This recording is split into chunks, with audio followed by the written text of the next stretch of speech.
నమస్తే. ఈరోజు మన తెలంగాణ రాష్ట్రంలో కాంగ్రెస్ పార్టీ ఏర్పడి సంవత్సర కాలం గడిచిపోయింది.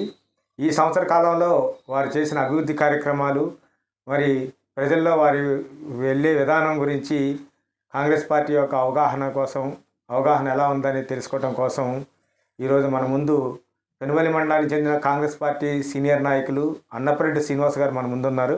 వారిని ఈరోజు ముఖాముఖి కార్యక్రమంలో కలుసుకొని ఇంటర్వ్యూ చేస్తున్నాం. నమస్తే శ్రీనివాస్ గారు. నమస్కారం అండి. సార్, గత సంవత్సరం కాలంలో ఈ కాంగ్రెస్ పార్టీ ఏర్పడి సంవత్సర కాలం గడిచింది. ఈ సంవత్సర కాలంలో మీరు మీ ప్రభుత్వం చేసిన అభివృద్ధి కార్యక్రమాల గురించి ఈరోజు మీతో చర్చించుకుందాం అనుకుంటున్నాం. ఫస్ట్ ఆఫ్ ఆల్గా ఈ మధ్యకాలంలో మీరు ఎన్నికలప్పుడు చేసిన వాగ్దానాల్లో భాగంగా 6 గ్యారెంటీల పథకాలు అమలు ఎలా ఉందంటారు? ముందుగా ఎస్ఎన్ఆర్ మీడియా వీక్షకులకు మీకు నమస్కారం. కాంగ్రెస్ పార్టీ ప్రభుత్వం అధికారంలోకి వచ్చి ఒక సంవత్సరం అయింది. దాంట్లో 6 గ్యారెంటీలు ఏవైతే ఉన్నాయో 6 గ్యారెంటీల్లో ప్రజలకి చాలా వరకు అంటే దగ్గరగా మేము 5 గ్యారెంటీలు అమలు చేసే దశలోనూ చేస్తున్నాం. ఇవి మహిళలకి బస్ అని కానీ, గ్యాస్ బండలు ఇవ్వడం కానీ, గ్యాస్ సబ్సిడీ ఇవ్వడం కానీ, అదే రకంగా ఇప్పుడు ఇళ్ళు రేపు సంక్రాంతి పండుగకి ఇవ్వబోతున్నాం. మరి ఈ రకంగా ఏవైతే ఇప్పుడు 6 గ్యారెంటీలు ఏవైతే ఉన్నాయో అంత ప్రజలకు తెలిసిందో దాని గురించి వివరంగా మీకు చెప్పాల్సిన అవసరం లేదు. 6 గ్యారెంటీ 5 గ్యారెంటీలు మాత్రం పక్కాగా అవుతున్నాయి.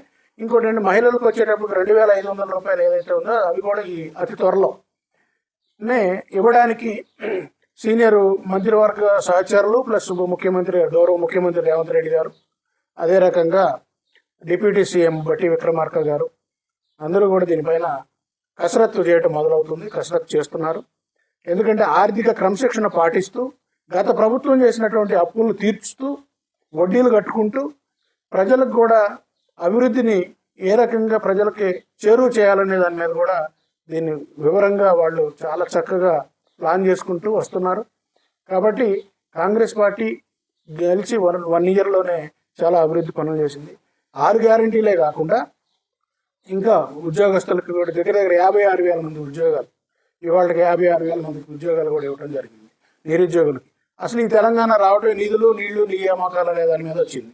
నిధులు నీళ్లు నియామకాల మీద గత ప్రభుత్వం కంటే కూడా నేడు ఇవాళ ఏదైతే కాంగ్రెస్ పార్టీ ఏర్పాటుకి 1 సంవత్సరం అయిందో ఈ సంవత్సరంలో నిధులు నీళ్లు నియామకాలు అనేది ట్యాగ్ లైన్ ఏదైతే ఉందో అది బీఆర్ఎస్ పార్టీకి సంబంధించింది కాదు.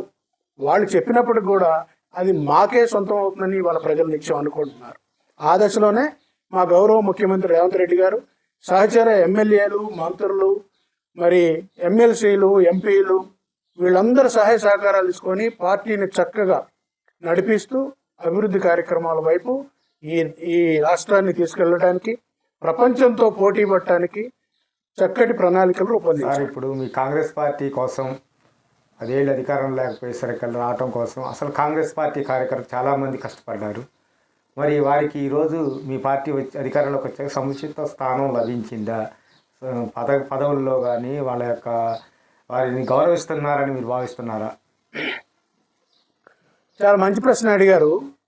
కాంగ్రెస్ పార్టీ అనేది 145 సంవత్సరాల చరిత్ర కలిగినటువంటి పార్టీ.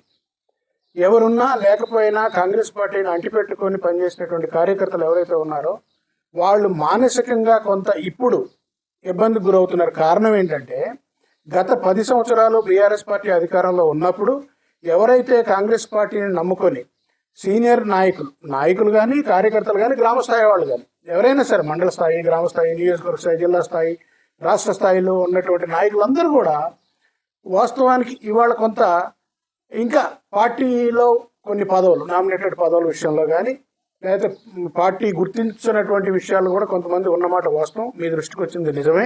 అయినా అతి త్వరలోనే దీనిపైన కూడా పిసిసి అధ్యక్షుల వారికి గౌరవ ముఖ్యమంత్రి గారు చెప్పడం జరిగింది. పిసిసి అధ్యక్షులు ఖచ్చితంగా దానిపైన ఒక నివేదిక తయారు చేసుకుంటున్నారు. ఎవరెవరు కాంగ్రెస్ పార్టీకి నిజంగా కష్టపడి ఉన్నారో, ఈ 10 ఏళ్ళు పార్టీని అంటిపెట్టుకుని ఉన్నారో వాళ్ళకి సముచిత స్థానం కల్పించాలని విశ్వ ప్రయత్నం చేస్తున్నారు. కాబట్టి సీనియర్ కాంగ్రెస్ నాయకులు కానీ కార్యకర్తలు కానీ ఏ స్థాయిలో పనిచేసినా వాళ్ళు ఎవరు కూడా నిరుత్సాహపడాల్సినటువంటి అవసరం లేదు. అతి త్వరలోనే అది కూడా జరగబోతా ఉంది. శ్రీనివాస్ గారు, ఇప్పుడు మీ కాంగ్రెస్ పార్టీలో గ్రూప్ రాజకీయాలు ఎక్కువగా నడుస్తున్నాయని చెప్పేసి ప్రజల్లో అనుకుంటున్నారు, చాలామంది అంటున్నారు. వాస్తవానికి అసలు ఈ గ్రూప్ రాజకీయాలపై అసలు మీ వివరణ ఏంటి? సహజంగా కాంగ్రెస్ పార్టీ అంటేనే గ్రూప్ రాజకీయాలని చెప్పడం ప్రజల యొక్క ఆనవాయితీ. కానీ నేడు నాటి బీఆర్ఎస్ పార్టీని ఢీకొని అధికారంలోకి రావడం కోసం అన్ని రకాలైనటువంటి వాళ్ళని కూడా కలుపుకొని మేము పార్టీలో పనిచేయాల్సిన పరిస్థితి వచ్చింది. దాంట్లో భాగంగా వివిధ పార్టీల్లో పనిచేసినటువంటి లీడర్లు ఎవరైతే ఉన్నారో ఆ లీడర్లు కూడా కాంగ్రెస్ పార్టీలోకి రావడం వల్ల ఆ లీడర్లతో పాటు అంటిపెట్టుకున్నటువంటి కేడర్ ఏదైతే ఉందో ఆ కేడర్ కూడా దీంట్లో కలవటం జరిగింది. తద్వారా ఏమనుకుంటున్నారంటే ఈ రాష్ట్రంలో ఒక సంపూర్ణమైనటువంటి అదృష్టం కలిగినటువంటి జిల్లా అంటూ ఏదన్నా ఉంటే అది ఖచ్చితంగా ఖమ్మం జిల్లా. ఆ ఖమ్మం జిల్లాలో 3 ప్రధానమైనటువంటి వారు ఉన్నారు. వారిలో ఒకటి అత్యంత సీనియర్ నాయకుడైనటువంటి తుమ్మల నాగేశ్వరరావు గారు, అదే రకంగా బట్టి విక్రమార్క గారు, అదే రకంగా డేర్ అండ్ డాషింగ్ ఉన్నటువంటి నాయకుడిగా చెప్పుకోబడుతున్నటువంటి పొంగులేటి శ్రీనివాసరెడ్డి గారు.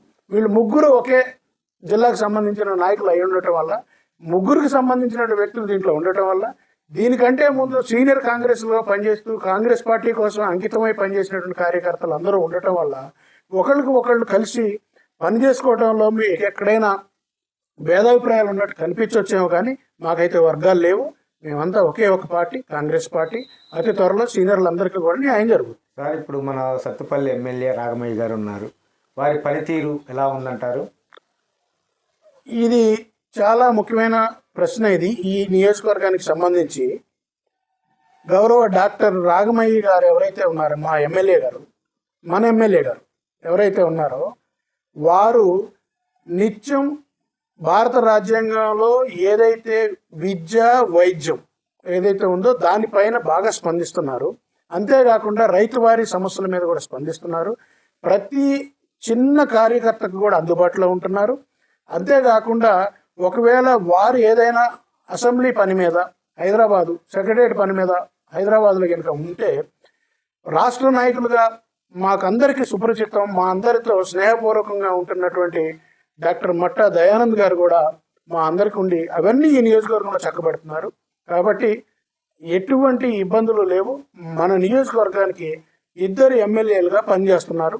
అంటే 2 ఎమ్మెల్యేలు అనేది మాలాంటి వారు అనకూడదు, కానీ అయినప్పటికీ కూడా రాష్ట్ర నాయకులు డాక్టర్ దయానంద్ గారు నిత్యం ప్రజల్లో అన్ని కార్యక్రమాలకు అటెండ్ అవుతూ వారే దగ్గరుండి పర్యవేక్షిస్తూ పరిష్కరిస్తున్నారు కార్యకర్తల సమస్యలు కానీ ప్రజా సమస్యలు కానీ. సార్, అతి త్వరలో రాబోయే స్థానిక సంస్థల ఎన్నికల్లో మీ పార్టీ ఎలాంటి వ్యూహాలతో ముందుకెళ్ళబోతుంది? ఈ యొక్క సమస్యలను ఎలా అధిగమించబోతుంది? ఎందుకంటే ఇవాళ కష్టపడే వాళ్ళకి పదవులు రాలేదని కొంత, తర్వాత ఈ ప్రభుత్వం మీద కొంచెం ఎంత చేసినా కానీ కొద్దిగా అసంతృప్తి అనేది ఉంటుంది. అవన్నిటిని ఎలా అధిగమించి స్థానిక సంస్థల్లో విజయాలు సాధించబోతున్నారు? స్థానిక సంస్థలపై మాకు ఒక ప్రత్యేక ప్రణాళిక ఉంది. స్థానిక సంస్థల్లో ఆయా గ్రామ పంచాయతీల వైజ్గా కానీ, ఎంపీటీసీల వైజ్గా కానీ, జెడ్పీటీసీలకు కానీ ఎలా చేయాలనేది మా ఎమ్మెల్యే గారికి కానీ, మా డాక్టర్ మఠా దయానంద్ గారు అనేటువంటి మా దయాన్నకు కానీ ఖచ్చితంగా దాని మీద ఒక క్లారిటీ ఉంది. ఎవరికి ఎక్కడ ఏ స్థానాలు కల్పించాలి, అవి గెలవడానికి మనం ఏం చేయాలి అనేది ఒకటి ఉంది. పైగా రెండోది ఏంటంటే ప్రభుత్వం చేస్తున్నటువంటి అభివృద్ధి మా ఎజెండా. ప్రతి ఇంటికి మేము అభివృద్ధిని చేరవేస్తాం. మేము ఇది చేసాం కాబట్టి మాకు ఇది ఓటు వేయండి అని అడగడానికి కార్యకర్తలందరినీ కూడా మేము చైతన్యపరచబోతున్నాం అతి త్వరలో. థ్యాంక్ యూ సార్, మీ విలువైన సమయాన్ని మాకు అందించినందుకు ధన్యవాదాలు. నమస్కారం అండి.